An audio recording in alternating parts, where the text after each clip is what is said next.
not in focus.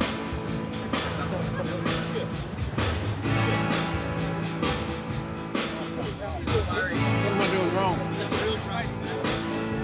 RD Junior! Hey, RD Junior! My missus doesn't even drink that.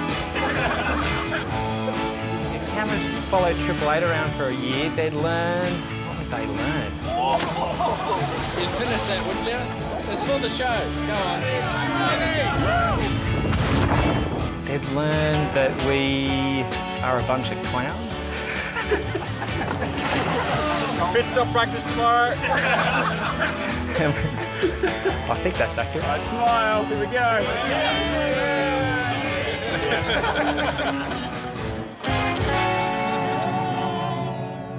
I really hope that this documentary shows people that we are a big family. It sounds so cliche, but we really are. We win together, we lose together. Some of our best celebrations and parties have been after some of our biggest losses. It's an unbelievable storyline. Whincup is out of fuel. There's no fuel, but you're just going to have to roll it home. I think that is actually testament to the team that we can pull together in the bad times as well as the good times. They've been the championship leader, even though they haven't won every year for, a decade. Triple Eight as a team and a juggernaut that basically made you raise your game. We became the team that we are today because of the competitive nature of Triple Eight and what's required to beat them. You can't be best friends with someone when it's your dream and your life goal to win a championship. It's pretty hard to be friends.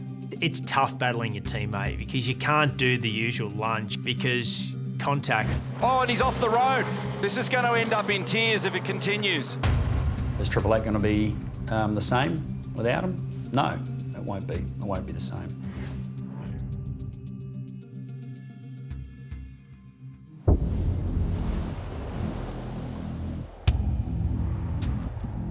Much like the wildlife and the landscape of the Great Southern Land, supercars are uniquely Australian. 24 drivers, representing 11 race teams, regularly roll out of the garages and into battle.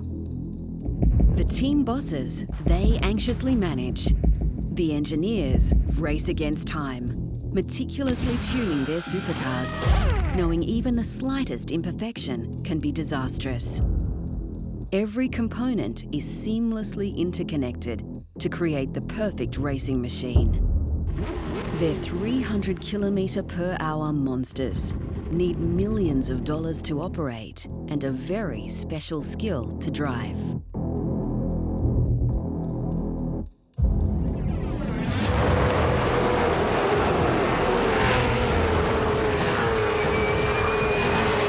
Few athletes can hustle, wrangle, and tame these beasts to extract every tiny fraction of speed. Drivers push themselves, the car, the team to the physical limit for any chance of glory. Some find the edge, many cross it. Only a select few, combining the best teamwork, skill, and sheer determination, will ever make it to the top step of the podium. In a sport where winning can be rare, one team has remained remarkably successful for more than 2 decades. Terrific wins! They have done the double! Secures his 6th victory! Triple Eight Race Engineering have unlocked a winning supercar formula, conquering rivals time and again since their arrival in the sport from Great Britain. At the helm of this racing powerhouse, team founder, the notoriously tough, ruthless and successful Roland Dane. After more than 2 decades at the helm, 64-year-old Roland Dane shocked the supercars community with the news he was stepping down from the role as managing director and team principal. I want the freedom to be able to do some other things, but most of all, I just want the freedom to go and spend 2 or 3 months in Europe if I want to, in their summer, to spend more time with my friends and family over there for a while, just have that freedom, because motor racing is very deadline and event driven and event specific and everything. You've got to be here on that date and do this and etc. So it's always it's limiting. Roland made the sport better. Love him or hate him, doesn't matter. His ethic, the way he goes about it, he rewards, obviously the team he rewards, he's very generous, but he demands excellence. One of Roland's great strengths is that he surrounded himself with the right people. You make sure you employ the right people to do those roles that you can't do. He's a very, very powerful and strong and determined guy. You know, if he's got something he wants to achieve, he will not sleep. I've worked with Bernie Eccleston and Jean Todt and Ross Brawn and all these great super guys that has enormous respect worldwide. Roland Dane could knock him into a top hat. He is, without a doubt, the smartest guy I've ever worked with. The personality that RD portrays to the outside is probably about 50% accurate. When you've had a bad day, if it's something you've done that's completely wrong, you'll get slapped on the wrist pretty hard for it, but if it's an error that just happened or something small, he'll support you in the right way. He's so single-minded. He sees what he wants and he goes for it. He won't stop until he gets what he wants. He's the sort of person who will ask you quite genuinely how you're doing, what's going on in life, and then you could be debating something that's really heavy about the future of the sport. I don't know if I'm supposed to say this, but there are an awful lot of people that he has really upset and really annoyed by being like that. And he's a very good businessman. Very good businessmen are not always nice, you know what I'm saying? It's back to business. He looks after his people, looks after them very, very well, but certainly lets them know if they could have done a better performance on the day. Everyone loved Roland. He was a laugh a minute. God, we had great fun with him. Now, do you want me to give you a real answer?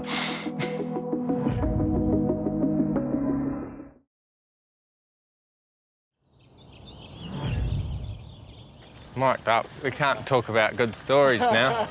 That's the best part of track walk. Yeah, no more good stories. Fuck, I'm gonna get the shits with that, eh? Camera all year. Well, they're doing like a documentary thing of the... I don't want to do that shit. Welcome to the Repco 500, round one of the 2021 Repco Supercars Championship. We are at Mount Panorama Bathurst, and following all the COVID-19 trouble, it is fantastic to finally be able to welcome fans back to this track. Headlines: this year, Jamie Whincup's final season as a full-time driver, and he'll want to make it special. Who's done their homework? Who's best prepared? This is all about to get very serious, folks. A couple of starting points, obviously, to remember are things like this is not back to pre-COVID times. We still have very, very limited people at the track working on the cars. Let's just remember that it's super critical to not drive conservatively, but drive smartly. We still need you guys pushing to the limit, but we do need, when it's a 50-50 risk, do I push in this area? What's the risk for reward? We just need to be as smart as we can. Let's just make sure at the track, on the track, we're being as mindful of that as possible. To determine starting positions for the race, each driver has 20 minutes to push the car to the limit. And if successful, the top 10 drivers get a shot at taking pole position in a wild shootout. Jumping on board now with Whincup, new driver-engineer combination. He's actually just had a run on a new set of tyres, and Scafey, he's down the order. I mean, Jamie, he's miles away from getting into the top 10 at the moment. In his final full-time season, Jamie Whincup has a new race engineer, Wes McDougall, and Whincup's former engineer, David Couchy, teams with Shane Van Gisbergen. Out comes the checkered flag. Di Pasquale's done a 4-4. Great job. Anton Di Pasquale's got 0.1 of a second over Shane. That little French cunt forgotten it's a shootout. We all know that Roland's a bit of an arsehole, and he's not everybody's cup of tea. He's a fucking pain in the ass. He'll probably tell you that himself. He's a fucking pain in the arse. He's hard to beat. He's hard to work with. But yeah, you've got to respect the guy as well.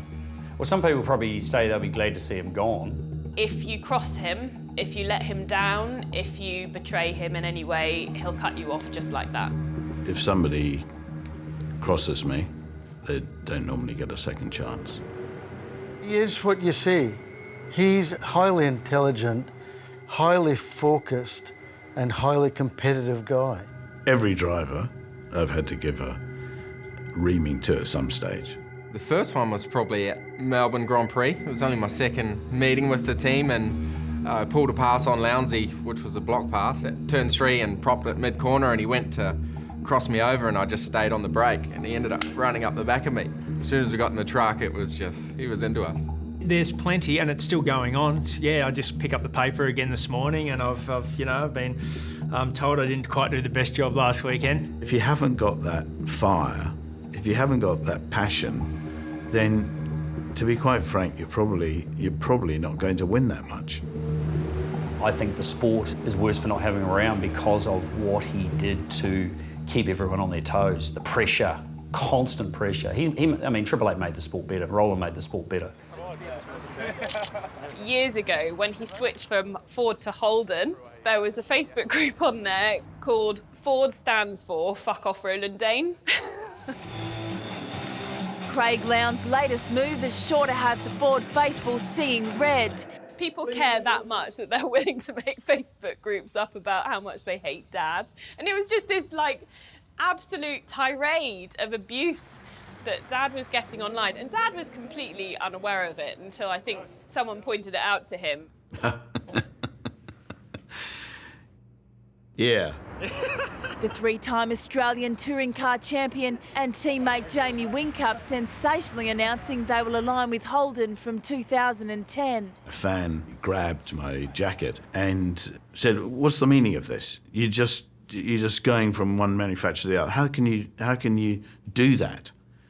And I turned around to him and said, "If your boss stopped paying you, would you get another job with somebody else?" He said, "Of course I would." I said, "Well, that's exactly what we've done." And he stopped and he thought for a minute. He said, "Very good point." That Facebook group will go down in family history because it's the only one that we actually think is quite clever.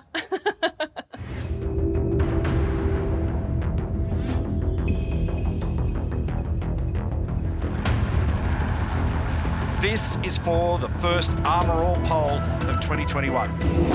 The slate's clean. Who's going to own that mantle in this new championship season? And our next runner coming up, qualified 9th, Jamie Whincup, Red Bull Ampol Racing for 2021. Although the first part of the lap wasn't very nice, he did the fastest run across the top of the hill. Sits it up on top of the curb, crossing the line in a 2 minute 6.1. I think that was good. Did that feel good? Last sector? Better than quali because I fucked it up. So, but no, maybe, I don't know. No, I didn't feel as good. Started to escape on him, so he had to just come out of the throttle slightly. That's a very nice job across the top.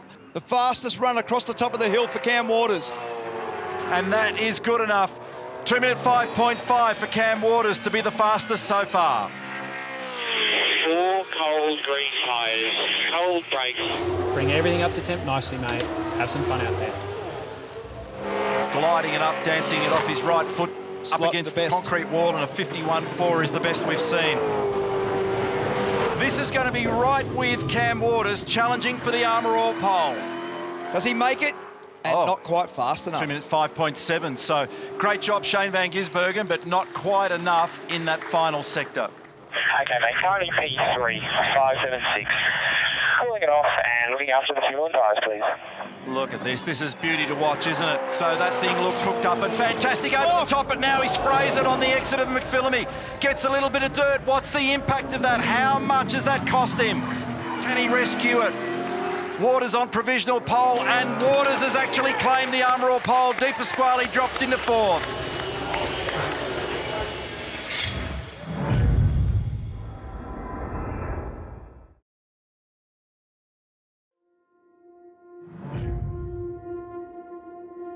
I was at probably a major disappointment from an academic point of view. When I left school with bugger all to show for it, and had to get myself a job at least to be able to hold my head up at home. And so I actually wrote to Panther Car Company, and they offered me a job. It was a massive education for me. It was a far more practical and more relevant education for me than any university would have been, because I was able to go into this business that had sort of 50, 60 people in it and try and understand how a small business worked or didn't work, because we were quite good at getting it wrong. That was something that the first 5 years of my working life, I was learning really the trade of what was going on in the automotive world. Panther provided Roland Dane with an early real-world automotive education. The learnings from the Panther experience were then applied to the creation of his own automotive sales and distribution operation, Park Lane Limited. Immediately, Roland's entrepreneurial spirit shone through as the business grew throughout Europe and Asia.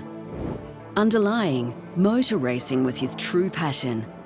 He dabbled in motorcycle and hovercraft racing, then embraced one-make production cars. I was an enthusiastic amateur, and one of those people that every so often has a result and you can't quite work out why.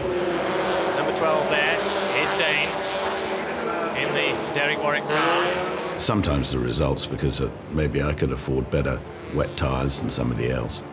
When I did have a result, I wasn't ever quite sure how to repeat it.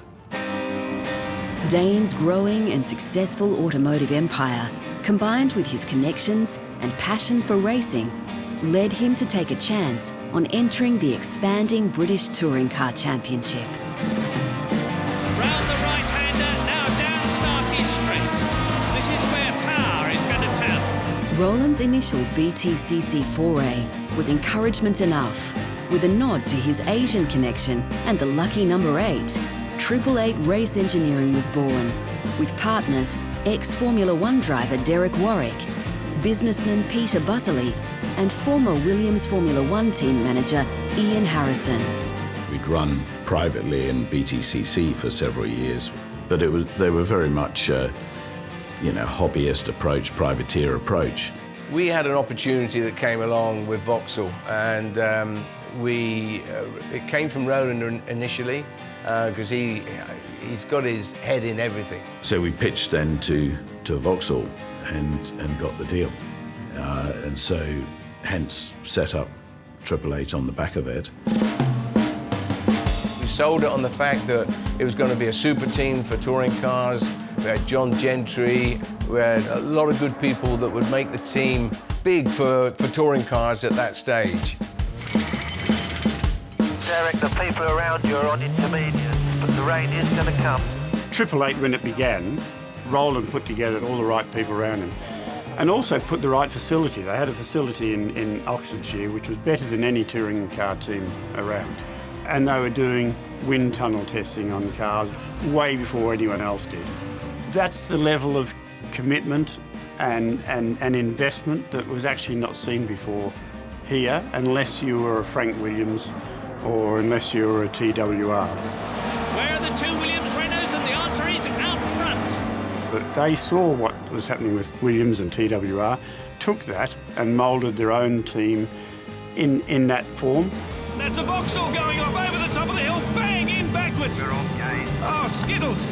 Yeah, it took us a year to find our feet as a team in the business. Since 1995, he hasn't won a race, and John Cohen has won a race. He's taken the race, the first win for the 888 team, across the line in first position. Vauxhall Vectra wins.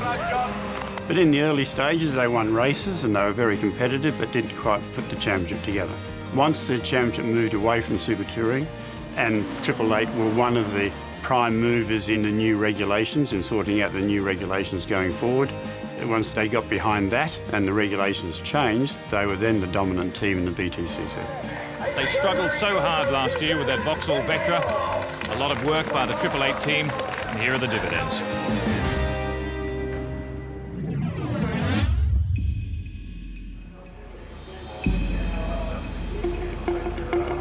it's Bathurst, doesn't matter, it's not a 1,000. Heaps of communication. If you think you're not getting enough, just give us a shout. We good? Let's have some fun, man. Start your engines. 30-second signal, 30-second signal.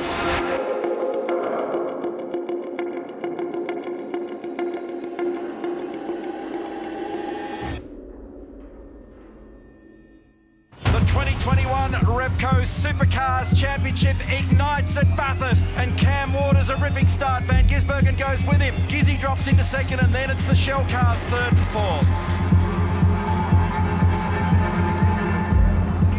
Nice job, Cam Waters, to get this race underway.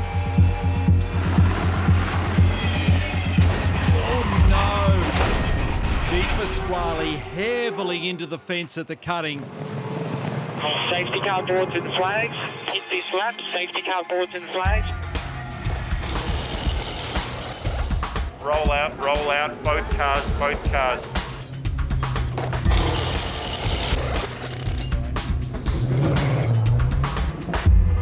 Red Bull, they'll be keeping a close eye on that. Jamie's well buried in this pack at the moment. Here's Cam Waters now back in the lane, and they've got an issue.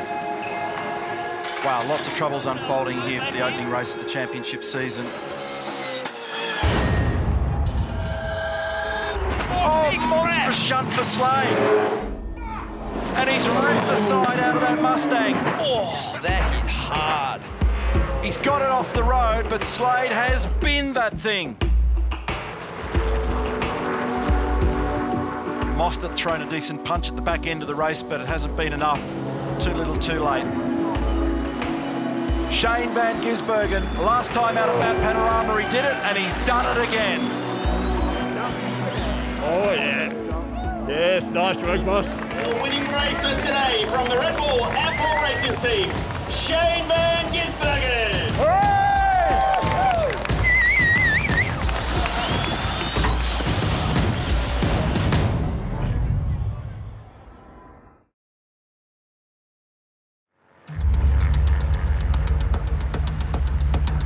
It's a glorious sunny day here at the mountain. Top 10 shootout time now. Let's sort out the sharp end of the grid for race 2 this afternoon. If you missed it this morning, Van Gisbergen quickest in quali by 8/100ths of a second from Chaz Mostert. Alrighty, Jada. So cold tyres, cold hard tyres. Jamie Whincup is our next run now from position number 8 for Red Bull Ampol Racing. 4 victories at Mount Panorama. He's had his ups and downs at this location with a couple of pole positions. He hasn't had supreme confidence in the car, and he battled to get it into turn 1 then. Turn 1's been problematic for everybody in the runs that we've seen in the shootout so far. Fans the throttle briefly on 2 wheels at McPhillamy and slides it over the top of the curb. 6'9", first driver in the 6s, Jamie Whincup, and he's in by 2/10ths.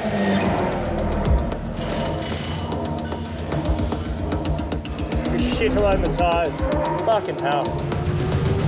Track slippery though, I had no grip. Doesn't look fun for anyone. No grip at all. He's our next runner, car number 100 for Anton Di Pasquale. Away he goes. He's chasing his teammate who's done a 2-minute 6.3, Will Davis. A critical run over the top of the mountain. And Shell V-Power Racing Team fans watching this one with great interest, because at the moment Davison is the fastest, but this guy is going to threaten him on the current numbers. And look at the number, it is a 2-minute 5.8 for Anton, the first driver in the 5s. He's gapped everybody by half a second. That is a great lap. That's going to be hard to beat. Our next runner is the driver that won the great race here in October, and then he came back yesterday and put car number 97 at the helm once more. 31 years of age, he's at his peak of his powers. He's driving very, very well. Love this part of the racetrack. Little feather of the throttle and then back to 100%, wags the tail. Now he grabs 4th gear, and check out the number. It's the best we've seen. It's a 51.39. Great flow, maximum commitment, not one skerrick of road left. This is going to be so ridiculously close. All the crews are glued to their televisions at the moment. 1 corner to run now for Van Gisbergen. It is Shane Van Gisbergen that grabs the pole. Beautiful lap, great reaction there from everybody within the team. How close is that? 0.1 of a second. Beautiful lap. Yeah, I didn't fuck up the pressures today. Dad definitely has a softer side. He cares about people, and I think he wants to see good people succeed. He doesn't like seeing good people down and out. Roland's got a heart, but you've got to get past that steel cage that embraces the heart. If you can open up that lock and get rid of that cage, you can find a heart within Roland. There are many things which I feel that I've contributed in a positive way to the group as a whole. He's been fantastic to me in the last 15 years. I think once my father passed away, he almost took on a bit of a, whether it was direct or not, he almost took on a bit of a fatherly figure with me and somewhat looked after me. The generosity that goes on behind the scenes, people at Triple Eight don't even understand that. 100% respect how hard he works. I mean, just look at their results. Everything he does in business, everything he does in racing, he doesn't want to come second. You know, he's a winner, he's an achiever, and that's how those good team owners and good team bosses are. Roland's drive and determination sprang from a fear of failure. Thirsty for more success, by 2002, his interest in the British Championship shifted, and he looked for something new. That opportunity was half a world away. Let's listen to the roar! I can't remember actually making the decision to come to Australia. I can remember it happening. I can't remember there being a point in time where I said, bang, I'm going to Australia. Like a lot of people, we all thought that he would fail, because going and moving to the other side of the world and getting involved in a motor racing series down there that's very culturally led is a big ask. I spent most of my time trying to talk him out of it, to be honest, because I thought it was wrong. I didn't see any value in putting money into the V8 series down in Australia. Not that it was a bad investment, it's just that I just thought it'd be too difficult to handle. Would never think that Andy would take that on board and shy away from a challenge. So I find it interesting that they would even bother trying to tell it, because you think that would just sort of motivate him more, if anything. I wasn't sure whether it was going to work or not. You know, I didn't sell my house in the UK straight away, I can promise you. He had a love affair for Australian V8. He thought that was the right way to go motor racing. It was a good way to go motor racing. I did think that I was at a point where if I didn't do something to have a sort of good second chapter in life, if I didn't do it then I probably wouldn't. I think my daughters reckon they were surprised by me suddenly being in Australia. Dad never told us that he was moving to Australia. He just kind of went. I found out from my best friend and her mum, and one of them asked me, "Oh, what's it like with your dad living in Australia?" I said, "He doesn't live in Australia, he lives in London." We had no idea that he was actually going to stay there. We didn't know. It was just something that, okay, Dad's in Australia now. And to be honest, I never really thought anything of it, because we didn't see him that much anyway, until probably the last few years, where I'm like, oh, maybe that's a bit weird. Maybe it's weird that I didn't know that. For sure it was a gamble, and I thought that, okay, I'll give it 3 years, see how it works, and if it doesn't work, then it doesn't work. You know, it's one of those things. On the other hand, I always have been driven by the fear of failure in my own mind. You know, I don't want to fail at something. But he didn't. So he brought a fairly ordinary team, but he surrounded himself with extraordinary people. You know, did I think that they could come into the Supercars series and be as dominant as they have been? The answer's no.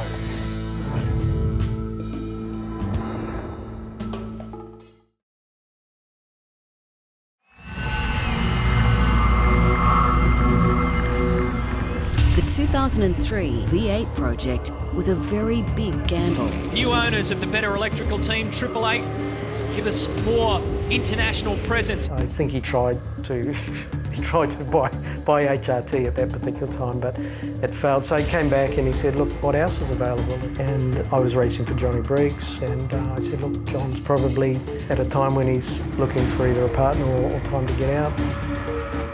When Roland first bought in, it wasn't walked in that week or that month and it was bang different.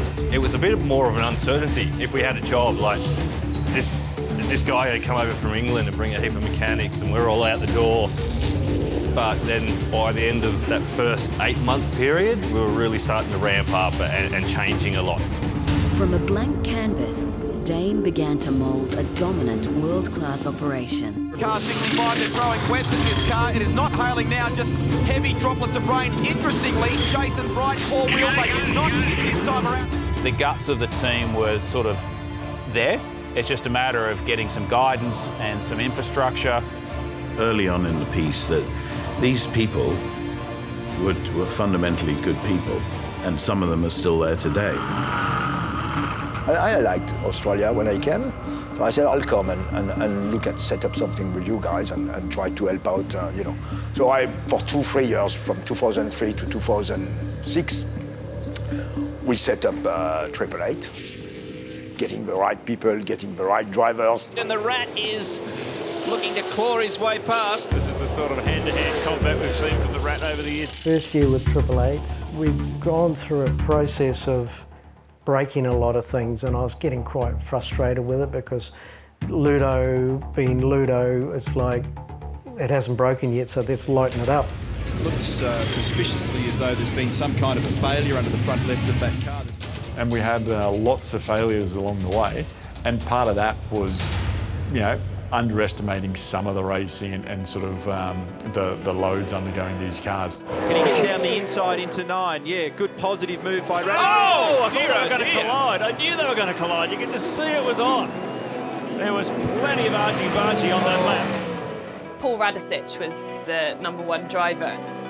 I think he came 5th or something, and that's, I mean, everyone else in the team was like, yes, we came 5th, and Dad, I remember Dad at the end of that weekend going, well, 5th just isn't good enough. They got excited when they finish, top 10 somewhere, which I didn't. And so we had to very quickly get them into a mindset where anything apart from winning wasn't good enough. Triple 8 engineering boss Roland Dane said they're only new to this game in terms of racing V8 supercars. They're taking a watch-and-see approach in these early rounds. For the first few months of that year, he annoyed a hell of a lot of people. 2004 was a difficult year. We were performing well in terms of lap time for one lap, but the car wasn't there as a complete package. We weren't ready to win. We didn't have the equipment and we didn't have the drivers. So you had to keep everyone buoyed during that process to the point that then we could hit the ground running in 2005. The Better Electrical team did a great job, changing rear tyres, less than 4 seconds. Brilliant stuff. So all of a sudden, we started to put everything together with our own chassis, designed in-house and manufactured in-house, with Briggs and all the good guys at 888. And then Craig came. We're ready to go. Can Lowndes convert his 3rd pole? He gets the jump. Craig coming on board, was fundamental to the success of 888. Tough, but it is Craig Lowndes Day. Eastern Creek is his, and Lowndes is back. Terrific win, and understandably, 888 Racing celebrate. Craig was on the radio on a number of occasions in those closing laps. What was the tension like? Unbelievable. Did you think, when you first arrived in Australia and, formed this team, did you think it would take this amount of time to win a round? Was your goal to do it sooner than now? No, I thought that we should be winning races this year, and we are. Well done. Thank you. They didn't all believe me that we could do that, but then they very soon became believers, and they were suddenly part of a winning team, and they felt that same lift that I think everyone does in a sporting environment when you can say that you're genuine winners.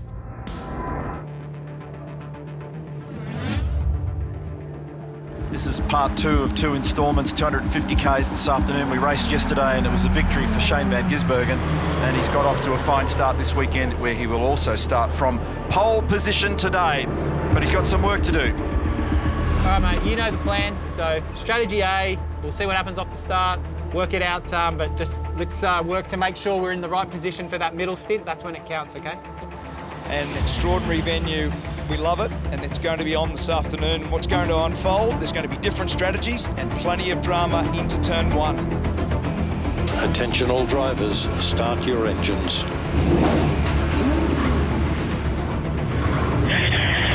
Now, mate, pressure's still coming up. You know,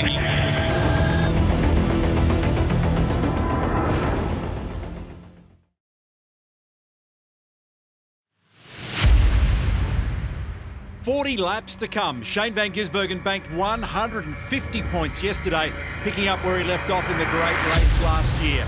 Cam Waters sits alongside. Can he get the jump off the line? Great job by Cam Waters, and he's managed to actually clear Shane van Gisbergen. So that was a beautiful start.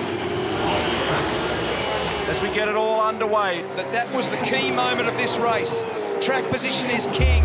He was able to get it off the line and across the front of Van Gisbergen before turn 1, and now it's on because Van Gisbergen has got his hands full with Di Pasquale in behind also. This is shaping up as a great battle of the top 4 cars. 3/4 of a second is the gap between Waters and Van Gisbergen. They've not yet taken their first stop, and there'll be real gamesmanship in how they bring their fuel loads on now.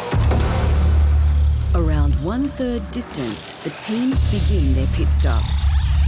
The strategy play with refuelling is complex and used to gain immediate track position or play an even longer game.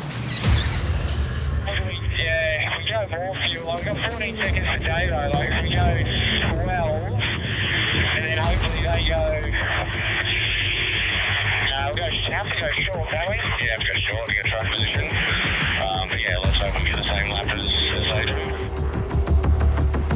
In a race of this length, the team must understand precisely their fuel strategy relative to their opponents. Hit this lap, no option. Hit this lap, no option. I think 10 seconds at this stage, probably 10 and a half. We'll go 10, mate. Hang on. 9.5, Hado. Get ready, Hado, 2 seconds. It's good to go, mate, good to go. Clear, clear, clear.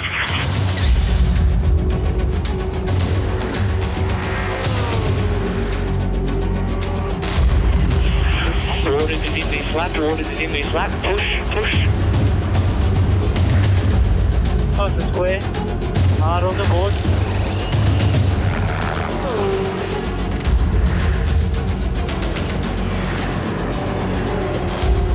Waiting for the bubble line. Go, go, go, go, go. All clear, boys, all clear, boys. Waters is going to be under immense pressure here. They've made that too tight. Alright, mate, we're watching for 97 here, mate, watching for 97. Get out, come on, get it out. Here he comes. Van Gisbergen's got to run. He'll have warm tyres and he'll outbrake him.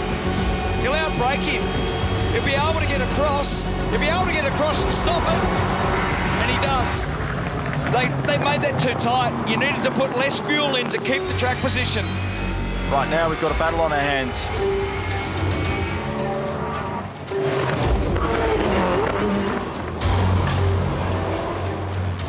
Van Gisbergen is blazing out there at the moment. 1.69 seconds is the gap over Cam Waters. They're all playing the same game, so it's a square fist fight now to the second stop. Mate, I need at least a 2-second gap to Waters. He has done with the fastest lap of the race so far, and he's looking to capitalise now. He knows what to do now. It's over to him. He needs to fuck off in the distance. He's actually eclipsed Sector 1 again. So he's going faster again on this next lap. Van Gisbergen now has a 2-second lead and has just done a better lap.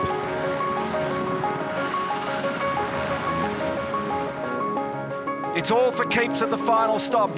How will this play out? Remember, there was only about half a second difference in fuel. Out goes Van Gisbergen in command.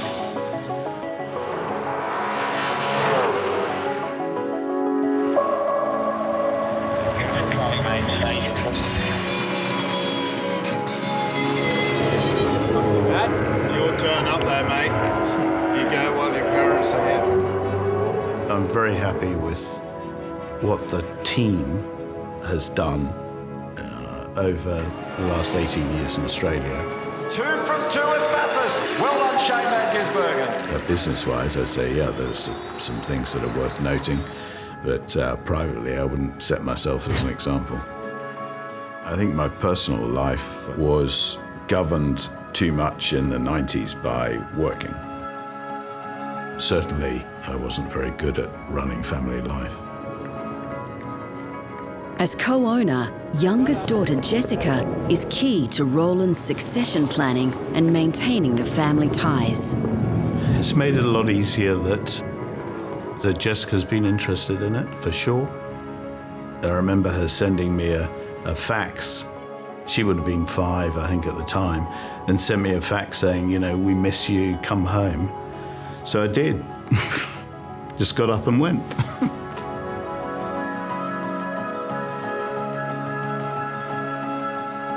And having her in Australia, I shouldn't be so emotional about it, but having her in Australia is something pretty special. Yeah, that's made it a lot easier. I don't think in the history of 888, going right back to the beginning, that I've ever thought that I don't want to be involved in this. RD is retiring because he knows that motorsport is a young person's game in his eyes. Now he wants to live a slower paced life and be able to make the most of his friends and family. It really sort of hasn't been surprising because he wants to take a step out. He can look back and be very proud of what he's created, but at the same time he's very meticulous about who he puts in place to lead the ship. I think I was the same as every employee at 888, like what's the future hold? I don't think people like RD can ever really retire. He's a racer. He's been doing this all his life. I've spent quite a lot of time trying to ensure a succession plan so that I could retire properly. Who told you that? I don't believe that for a second. I'll step back from 888 day to day. I'll still be involved in a small way next year. Maybe next year, if he's sailing around in the Caribbean and he posts a photo of that and he's not standing in the pit lane somewhere, then I'll believe it. Until that point in time, I suspect he will still be there. He's too much of a control freak to not be there.